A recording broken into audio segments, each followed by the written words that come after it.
Dear friends, आज हम बात करेंगे एक बहुत ही महत्वपूर्ण विषय पे और विषय का नाम है अगर किसी ऑर्गन को ब्लड सप्लाई ना मिले तो वो कितने मिनट तक, कितने सेकंड तक या कितने घंटे तक सरवाइव करेगा। तो सबसे पहले हम बात करते हैं ब्रेन की। ब्रेन, उसके बाद आता है हमारा हार्ट। ब्रेन, हार्ट, उसके बाद आती है हमारी मसल्स,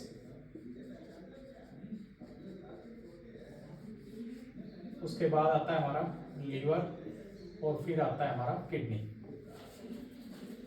दोस्तों, जब भी किसी को सडन कार्डियक अरेस्ट होता है, सडन कार्डियक अरेस्ट मतलब एकदम से हार्ट पंप करना बंद कर देता है, यानी zero cardiac output. Zero cardiac output, जब भी जीरो कार्डियक आउटपुट होती है, हार्ट जो है इनफ ब्लड को पंप नहीं कर पाता है। तो सबसे मोस्ट डेलिकेट ऑर्गन जो बॉडी के अंदर है जिसमें डैमेज स्टार्ट होती है वो है ब्रेन। Yes, brain.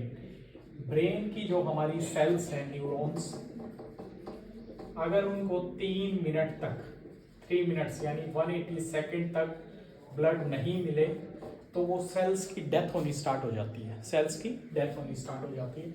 इसीलिए बोला जाता है कि जब भी सडन कार्डियक अरेस्ट हो या फिर कोई कोलैप्स हो जाए, बेहोश हो जाए एकदम से, तुरंत एटलीस्ट आप हॉस्पिटल के अंदर हैं या हॉस्पिटल के बाहर हैं, एटलीस्ट एक प्रोसीजर करिए जिसको हम बोलते हैं CPR, cardio pulmonary resuscitation.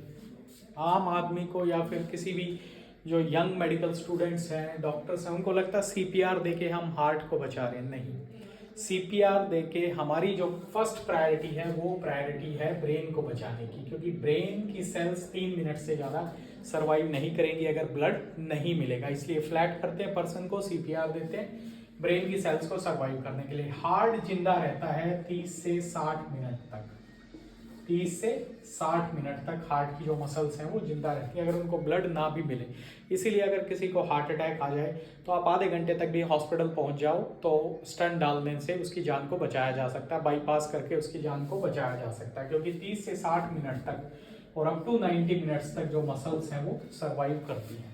Skeletal muscle, जो हमारी मांसपेशियां होती है पैरों की, हाथों की, वो 6 घंटे तक भी सर्वाइव करती हैं अगर उनको ब्लड ना मिले। 6 घंटे तक भी वो टॉलरेट कर लेती है। तो ये भगवान ने जो है, ये नेचर ने, प्रकृति ने ऐसा मतलब बनाया है बॉडी को कि ब्रेन जो है वो टॉलरेट नहीं करेगा। इसलिए गर्दन एकदम, किसी को हैंगिंग करता है कोई पर्सन या हैंगिंग होती है तो उसमें इमीडिएटली 3 मिनट के बाद डेथ हो जाती है।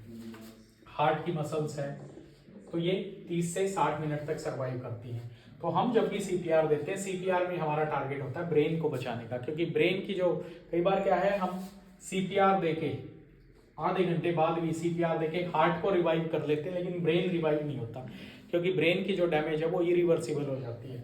डिलीवरी के दौरान, अगर डिलीवरी के दौरान कुछ मिनट तक भी बच्चा ना रोए मतलब रेस्पिरेशन स्टार्ट नहीं हो तो ब्रेन जो है वो परमानेंटली डैमेज हो जाता है। आपने देखा कई बच्चे, वो उनकी ग्रोथ उतनी नॉर्मल की तरह नहीं हो पाती है, जिसको बोला जाता है सेरेब्रल पैल्सी। तो ये इंपॉर्टेंट चार्ट आप सभी को पता होना चाहिए, इसलिए सीपीआर की इंपॉर्टेंस है और सीपीआर हमें देना चाहिए इमीडिएटली अगर कोई अनकॉन्शियस हो जाता है। तो this is the golden time we must know. Thank you very much.